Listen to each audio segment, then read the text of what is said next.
Do. It's time to get your clicks fix. All right, welcome back to Clicks Fix. I'm Rory. It has been under a day since I last played with these pint-sized plastic people. It sealed for a release day event last night for X-Men '97. It was a lot of fun. Didn't pull what I wanted, but what I wanted was in the brick, so other people got it, so I can borrow it. But anyways, we'll get to those. Today we're gonna do my top threes for X-Men '97. Just came out this week. Gonna do top three for each rarity, not including primes, because I think all the primes are pretty dang awesome, and they're probably some of the top, probably the top in each of their categories. But this was a difficult set to choose top threes. It was, just because my overall view is there's so much variety of style of play in the set. Almost all of the pieces fulfill a specific role, and they do it well. They might have weaknesses, and they make sense. There's like, hey, this is the thing that you might just get screwed up on, or whatever it is. But all of them do something that do what they're supposed to do. Unlike some figures in the past that you see that are just like, this doesn't quite work. It doesn't make it worth it to play. Almost everything in this set is worth it to put on the board, to be a part of a team. At least in my opinion, I like it. But we're just going to do top threes, my favorites, not what I necessarily think is going to be the best in the future and going to be on all these different teams. Some of them might, I don't know, but these are just the ones that I find the most fun and the ones I want to play with the most. So we'll start with the commons. These aren't going to be in any order. I mean, I had a tough enough time getting what I think the top three would be, ordering the top three. I don't want to put some over the others. It's just, I like them. Anyway, top threes. I'm going to start with Common Beast. Beast, especially at just his 30-point value. Like at first 60, he has a little bit more life. Like he doubles his life, but he's also doubling the points. But he also, to me, doesn't do too much more than he does at just 30 points. Let's take a look at him. X-Men Animal Scientist. When Beast attacks, targeted characters with the Colossal or Robot or Sentinel keyword can't positively modify the comet values until your next turn. So just when he attacks. Well, and I think there are enough Colossals out in the wild that he might go up against that could come into play. And I think especially with the OP kit that's coming up with the Sentinels, I'm pretty sure we're going to be seeing more robots and Sentinels around. So yes. And then he's got a special damage, power, salutations, and welcome. Just the top click of both of his point values, which is outwit and support. Great powers to have. I like him at 30 because he seems to be able to do a bit more, because he can charge rather than just sidestep. Charge in, he's got a higher attack, he's got the blade, so he can get maybe higher damage, and if he's can see the person he's attacking beforehand, he can outwit him. I just think for 30 points, he can really do some play multiple roles. Like you could keep him back and try to just outwit and support characters with him, or if he needs to get in there, he could get in there and mix it up. I like the Beast. Next, I played Dr. Valerie Cooper in Sealed, and I had a lot of fun with her. I played against her in Sealed, and she's pretty darn good. But I love the PD team ability. It's great. Sentinel, X Factor, Politician, Scientist. Magneto was right. When a friendly character is hit after resolutions, you may KO Dr. Valerie Cooper. If you do, heal that character 2 clicks, and they modify their combat values +1 until the end of turn. End of your next turn, even if this effect is lost, because she KOs. Yeah. Protected Pulse Wave. I really like that ability. It's pretty cool. Yesterday, it got used against me. There were 2 of them on the team, and I hit somebody for 4. They KO'd both of them, healed them back up to top, and they had crazy defense values. Oh, that's tough. That's rough. But I think that's a cool, unique thing that she does. And then commission on superhuman activities. Leadership, shape change. When Dr. Valerie uses it, leadership and succeeds, you may instead generate a CSA officer bystander, which I think is what's going to happen most of the time, unless she's removing action tokens from bystanders. Or if she's on a scientist, she could be on a decent scientist team removing action tokens as well. But put these bystanders. I really like these bystanders, CSA officers. They also have the PD team ability, so that's just more ways to drive down your opponent's defenses for range attacks. Sidestep and precision strike. They're a solid bystander, I think, especially if you get a group of them around. You're pinging all day long. You're pinging damage. So yeah, Dr. Valerie Cooper, she's 25 points. To me, she's kind of like a Perdegaton light because she's got TK, she's got leadership, no prob, but you get enough PD team ability out there, you can drive down at least the opponent's defenses for probbing. You don't need to prob your attacks as much because you can have lower defenses on your opponents. Yeah, I think she's a solid common. And then this one, to no one's surprise, everybody's talking about it, Leech. Morlocks and X-Men, outwit, and characters within 4 squares can't use team abilities. Pretty straightforward. Even if they have power cosmic or cosmic energy, he is getting his outwit through. It's just hard to... I was playing with him last night. Most of the time it didn't really matter because the team abilities that I was trying to get rid of didn't matter. Well, that I didn't need to really get rid of team abilities. I used him once, I think, on the Chase Madeline prior, so I could outwit her, maybe, and then he died.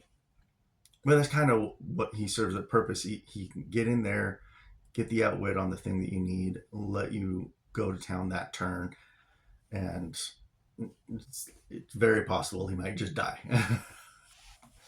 But you can have multiples, as a lot of people are saying. Only 3 clicks. But, if there's Mastermind, if he's on an X-Men team, he can Mastermind to somebody that can take a hit better. So, yeah, those are the commons. Let's go to the uncommons. I had to put some generics in there. I am saying, for me, my favorite ones are the Dino Man. Kind of all 3 of them. But this one, most of all, Dino Man B. I have not gotten any Dino Man, which I'm kind of upset about. I didn't buy a brick yet, but I bought like 8 boosters and still no Dino Man. Anyway, Dino Man, Mojoverse, Savage Land Animal, Past Soldier. This one, the Dino Man Purple, the expendable goon trait. When he rolls a 1 through a 3, heal a friendly character with animal or Mojoverse keywords 3 clicks. So he'd be a great one to put on an animal team. And then 4 through 6, of course, generate another one. But most likely playing him at 15 points. He's got charge, he's got blades, super senses, and empower. So I just, most of the time I get for the empower, and 15 points, even if it's just a 9 attack. Hey, go get 9 attack in and see if it lands. We'll see. And you could possibly do some massive blades damage. Then I'm going to look at the uncommon morph. I like this guy. I like characters that can adjust how they play during the game. Shifting focus, one of my favorite things. So he's got like his own little internal shifting focus, because he's a shape shifter, and I really, really like it. At the beginning of your turn, okay, Marauders, X-Men, Assassin, Spy. At the beginning of your turn, choose Hulk, Magic, or Quicksilver. You can use the corresponding effects until I choose again. Hulk is Charge, Super Strength, Modified Defense +2. Magic is Blades, Claws, Fangs, Phasing, Teleport, and Passenger 2. Quicksilver is Flurry, Sidestep, Modify Speed +3. I think it's really, really awesome for an uncommon to be able to have that variety of things that he can do. I used him yesterday, used a lot of sidestep flurries once I was in there. He's good.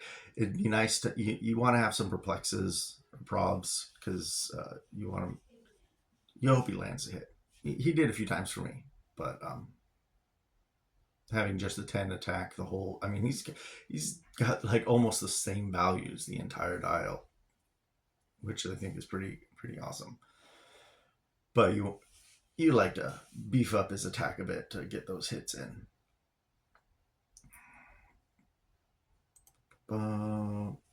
And then the last of the uncommons, again, not in any particular order, Storm. I like this Storm. She's got Morlock's X-Men Deity, Ancient Sands, Heed My Command, Force Blast, Hypersonic Speed. When Storm uses Hypersonic Speed, she can see through and break blocking, and doesn't have the range, which is 4. So she can by herself Hypersonic Speed, moving 6, and then shoot 4 away through blocking, through 1 square blocking. And I think that is just really cool. She has that at 6 squares for her top click of 50 points, and 5 squares movement at 35 points. But I still think that's solid. Leadership throughout the dial. Full point, she starts with Pensai, and then lower she has Energy Explosion. Top is ESD, and then lower is Super Senses. I think she could be valuable either way. 35 points for Hypersonic Speed. Knew that, but mostly I see her played at 50 points, at least in sealed, to get that penetrating damage. That's, yeah, I like this Storm. Unique, more of a unique type of hypersonic speed, and she fulfills a good role on the team. A lot of times when I see her played, she gets KO'd pretty quick because she gets in there, she does her thing, and then the opponent retaliates with people that she didn't hit. But that's just kind of what happens. That's the game. But I think she does her job really well. Now we'll move on to the rares. Wolverine. I think I like this Wolverine. It's a decent sculpt. And I like the orange and brown uniform there. Wolverine, Alpha Flight, Weapon X, X-Men, Animal Brute, Soldier. Trait, this one's for you, Morph, Super Senses. When Wolverine rolls a single d6, if a friendly character that shares a keyword with him is in your KO area, increase the result of that roll by +1. So I think a lot of times that is going to be a thing. Because he's got a decently long dial. But he I mean, that gets him to a 50-50 rollout on super senses. Just let somebody else with a shared keyword get KO'd first.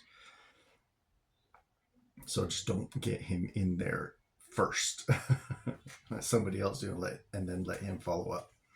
And he's got special movement when he's played at his full 75 points. Otherwise, it's just regular charge at 40 points. But the special movement is Charge Flurry. So I always love. He's got Charge Flurry Blades. Blades the whole dial, of course. When Wolverine uses Flurry, he may instead make 3 attacks as long as one of them targets a character with Colossal or Brotherhood of Mutants or Robot or Sentinel keyword. Again, I think there are enough Colossals running around that it's worth it to have that. I mean, just Charge Flurry is great, I think. But being able to attack 3 times if one of them is against a Colossal, especially if there's like the Pim particles out, people you no, is that just giant? I think that one's just giant, so never mind.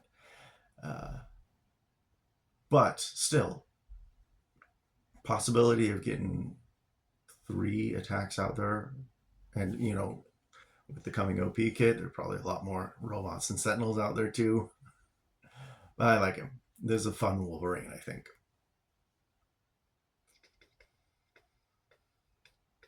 Let's look at next Phoenix. The rare Phoenix. I wish it wasn't unique because I have 2 of them. I wish I could play more than one. I'll trade one for a rare I don't have. Anyway, Phoenix Force, X-Men Cosmic. I am Phoenix. Sideline active. When a friend, a character named Jean Grey, Marvel Girl, Madeline Pryor, or Phoenix is KO'd after resolutions, you may roll a d6. 1 through 4 heal a friend, a character with the X-Men keyword. 1 click. 5 through 6 generate Phoenix on your sideline on click number 1 in the square that character last occupied. I wish it was heal all of your friendly characters with the X-Men keyword 1 click, but oh well. Just having that possibility, I think, is really awesome. I don't know if it's, I mean, if you're playing Marvel Girl, Madeline Pryor, or Phoenix, definitely put this on your sideline. And that super rare Marvel Girl is really awesome. Not on my top 3 list, though she, I mean, I kind of wanted to put her on there. But if you get Phoenix out, running shot, 6 range, pulse wave, power cosmic, or cosmic energy. She's got prob and invincible. She's a good figure. She's a good figure. Even if you just play her at 60 points, she's a good figure. She's got a snap click. Oh, and her other trait, sorry, I forgot to read this. So once per game when Phoenix hits, after resolutions, you may give a hit character a burned away token. If you do this game, that character can't use the effect of equipment or positively modify their combat values. So, I mean, if you look at like the Prime Rogue, who when she hits somebody, she can unequip them and then take the equipment if she wants it. But, you know, she might already be equipped and you don't want that equipment. Yeah, you unequip them, but then they can just re-equip it. Phoenix here, she hits them. They keep their equipment. They just don't get to use it at all, which I think is pretty cool as well. But yeah, then stop and regen. Even just 60 points, I think this is a fun figure. I like her. And the last of the rares, we're looking at Captain America, which is kind of weird to be in the set. But that's because I haven't finished the show yet. I hear it's an interesting little scene there. Avengers Past Politician Soldier. I really like this Captain America. This uniform sends a message. Energy shield deflection and leadership. as Captain America should have, just always. It's traded. Unique modifier, friendly characters that are adjacent or have the soldier keyword, which he has the soldier keyword, modify defense +1. So he starts with a 19 defense. If a friendly character with a soldier keyword is in your KO area, modify defense +2 instead. When you do stuff like this for generic keywords, I love it. I just think that's so fun. I'm definitely gonna make a soldier team out of this guy. Oh, yeah, I really like it. I wish he had charge at top, but sidestep's fine. 3 targets with precision strike. He can ping 3 people. And with that boosted defense, it's just, yeah, I really like this guy. And I think he's going to be really, really fun to build with. Okay, super rares. Super rares. Let's take a look at Rogue. Super rare Rogue. Not the Prime, because we're not doing Primes. The Prime Rogue is amazing, so of course she would be on the list. But regular Rogue, team player, Brotherhood of Mutants X-Men, heads up once per turn when Rogue knocks back an opposing character. After resolution, she may make a close attack targeting all opposing characters adjacent to a character she knocked back, regardless of adjacency to her. So she can, and when she knocks back, we'll finish reading her stuff. Other trait: if a friendly character with the X-Men keyword is in your KO area, Rogue can use Battle Fury and Hypersonic Speed. Yes, thank you. If any of those characters are named Gambit or Magneto, also modify Rogue's combat values +1. I would take that as well. He's like, I'm sorry, Gambit. I'm going to throw you out there and just let Rogue get stronger. How about we spice up them rules? This special attack that she has her whole dial. Super strength, Rogue can knock back larger figures. So part of super strength is she'll have knockback. So she gets in there, maybe with hypersonic, knocks back, hits somebody, knocks them back into a bunch of other opposing characters, and then she can make a close attack targeting all those ones she knocked. So this is a question. If she hits somebody and they would be knocked back, but there's other friendly characters there, are they still considered knocked back even though they didn't go to another square?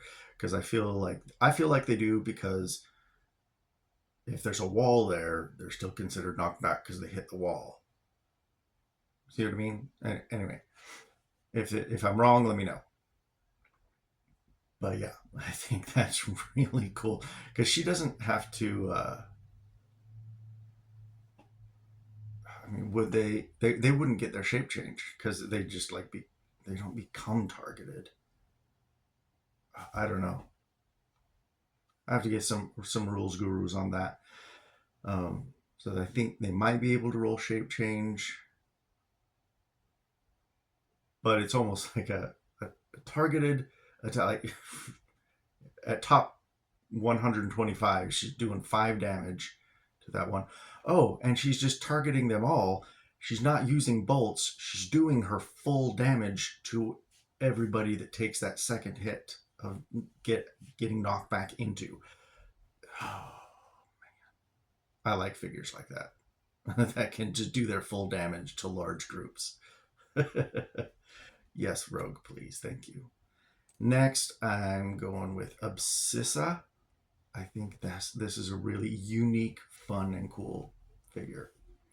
Extra life, sideline activity. At the beginning of the game, add an extra life token to your sideline.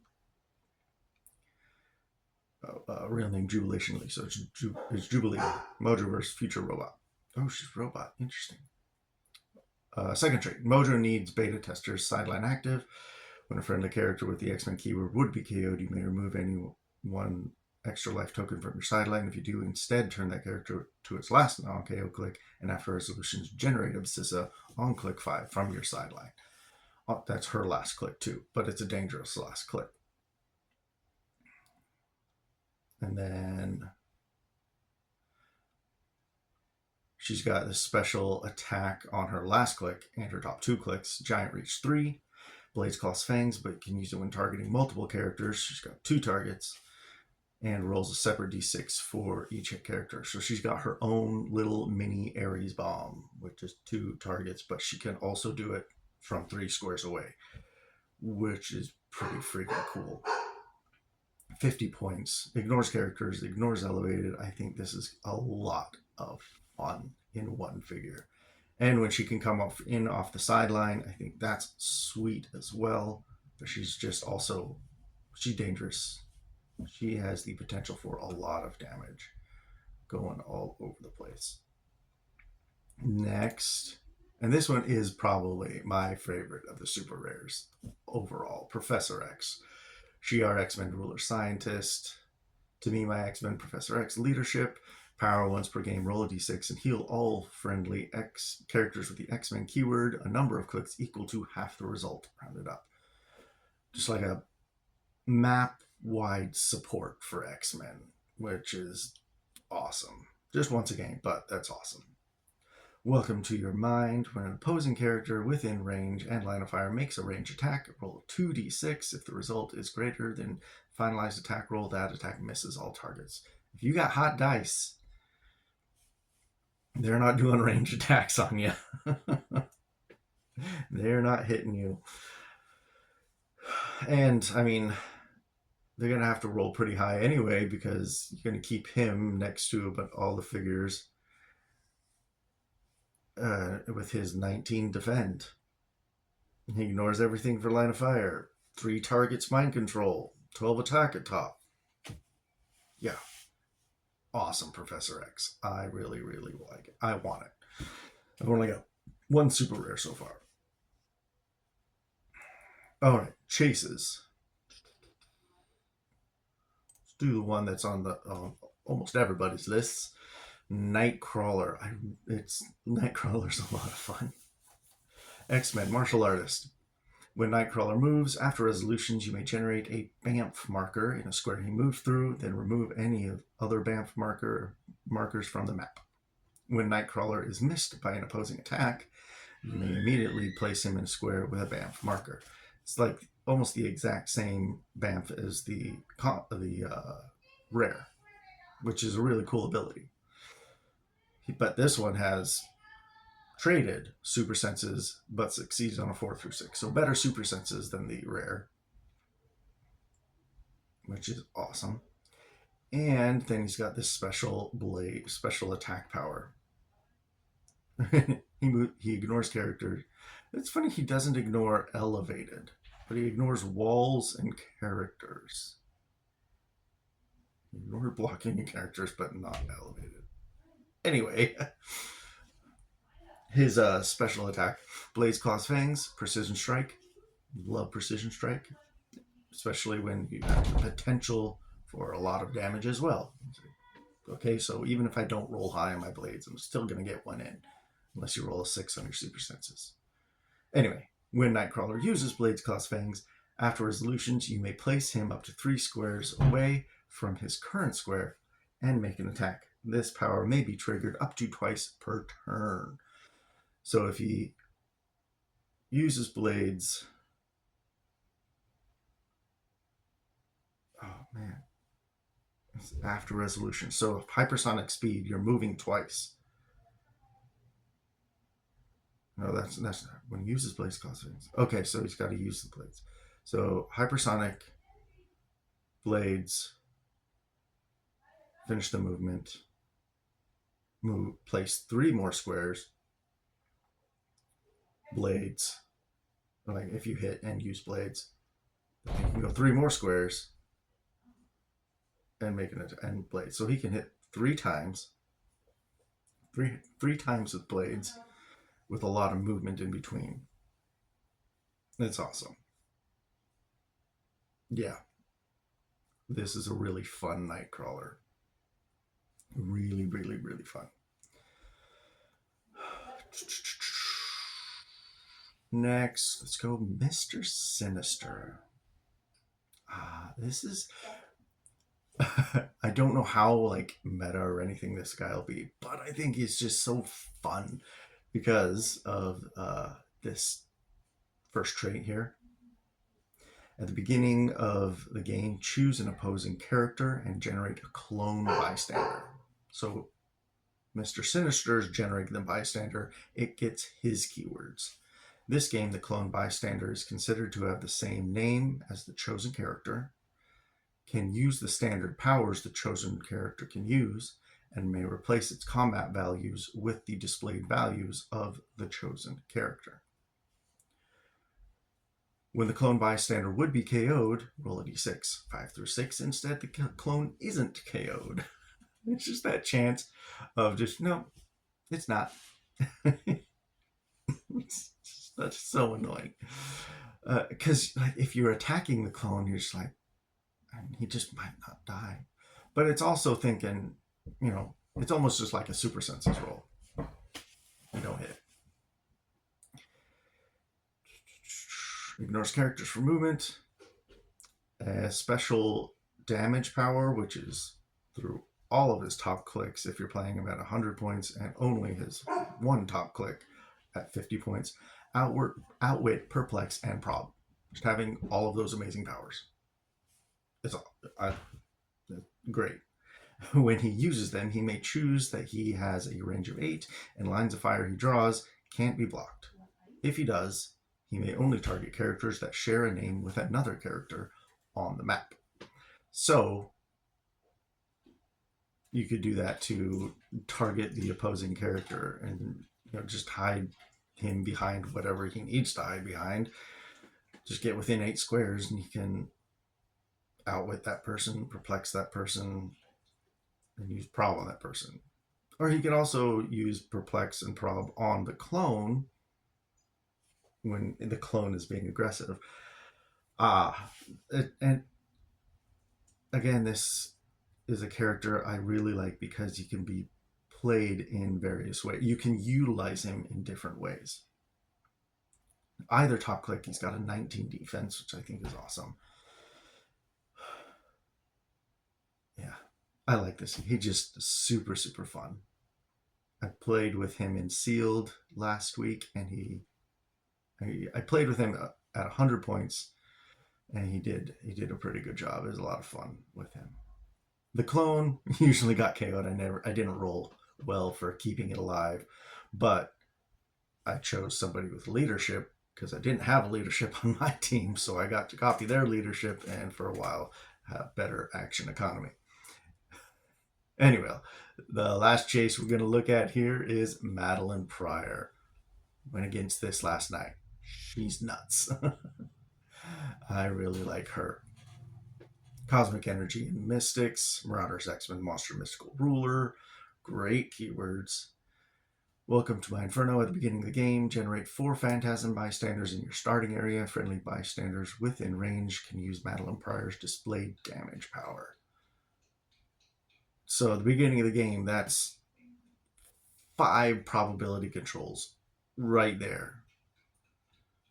And like the Phantasms are no joke. They've got charge, they fly, 10 attack, 3 damage. They got shape change and toughness.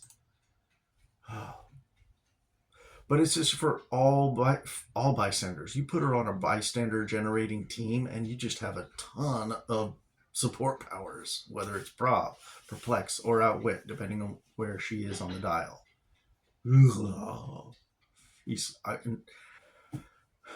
I was kind of frustrated that I did not pull her, but she was pulled right after her. Anyways, a nothing person from a nowhere place. Energy shield deflection traded, shape change traded, mind control is free, but only if a friendly character used shape change and succeeded since your last turn. And like all the Phantasms all have shape change. You need to have a stinking large area effect. Just try to wipe out bystanders. You need pulse wave. Get rid of bystanders. Oh my gosh, she is nuts. So I managed to get her down to her perplexed stuff, but then she just kept rolling shape change. Oh, it's so frustrating. She's good. I really like her. I want to get her, and it's a really cool looking sculpt. All right, no legacy cards, but we're looking at alternate cards. There were a good decent. I liked so many of them. Well, let's go through them pretty quickly here. Bishops. I really like Bishop's alternate card. This first trait in our first time at the X-Men Are Dead rodeo. When another friendly character with the X-Men keyword is KO'd by an opposing effect, after resolutions, you may place Bishop anywhere on the map, and he has immune until your next turn. I'll take that. I will take that. You know what? If I need to run away, I'll run away. If I need to get in the fight now, get in the fight. After somebody gets KO'd. We got to rescue the X-Men. Traded probability control. When an opposing character uses probability control to reroll an opposing character's attack roll, modify the attacker's damage -1 for that attack. I think that's funny. Especially if they have to use probability control multiple times to try to hit. Their damage is just going down. I love that. I love it. I don't know how awesome it'll be in like higher competitive play, but I just think that's a lot of fun. Lots of fun. Looking at Storm again, the alternate for the uncommon. Mind your weather. When a friendly character with the X-Men keyword hits, after resolution, Storm may knock back the hit characters. Any X-Men. If any X-Men hits, she gets to knock back the target. If a friendly character is named Jean Grey, not the one that hits, just if she has a friendly Jean Grey on the team, opposing characters can't reduce knockback damage. Yes. Yes. Sidestep. Okay, so she's not as mobile as the regular one, but the special movement here is sidestep, passenger tube, only to carry characters with the X-Men keyword. But that trait is where you give everybody knockback. And knockback damage can't be reduced if you have Jean Grey. Oh, I love it. And we're going to be looking at Jean Grey, the alternate card for her. This is the one I do have. Friendly characters with the X-Men keyword have Safeguard Mind Control. That's good. When a friendly character with the X-Men keyword is given a costed action, if Jean Grey has no action tokens, you may instead give the action token for that action to Jean Grey. I really like that. Because the next trait, Mind Control is free, but only if Jean Grey has 2 action tokens. So when she's given the action token for somebody else, it's still considered they did it. She just gets the action token. She can still do something that turn. She can move up 8, her movement, and then get an action token. So now she has 2 action tokens and can Mind Control as free. So full movement, Mind Control with 2 targets. So when I went to edit the video, I realized the recording had cut off at the very end. So anyway, Jean Grey, yes, awesome. That I like that alternate card. But let me know what all of you think about my top 3s for each rarity and the alternate cards. There's a lot of fun stuff in here. I can see a lot of different pieces taking the top spots for a lot of different people because they're just, like I was saying at the beginning, there's a lot of different ways to play a lot of these characters. I think it's very balanced in that sense. And it'll be different pieces are going to appeal to different people for the ways they like to play, which I think is really cool. Anyway, let me know what you think. If you agree, you totally disagree, you think something is just garbage, and then we can talk about it in the comments. Like, comment, subscribe, all the fun YouTube stuff. I hope that I gave you guys a good fix for your clicks addiction like I have. And see you next time. Bye.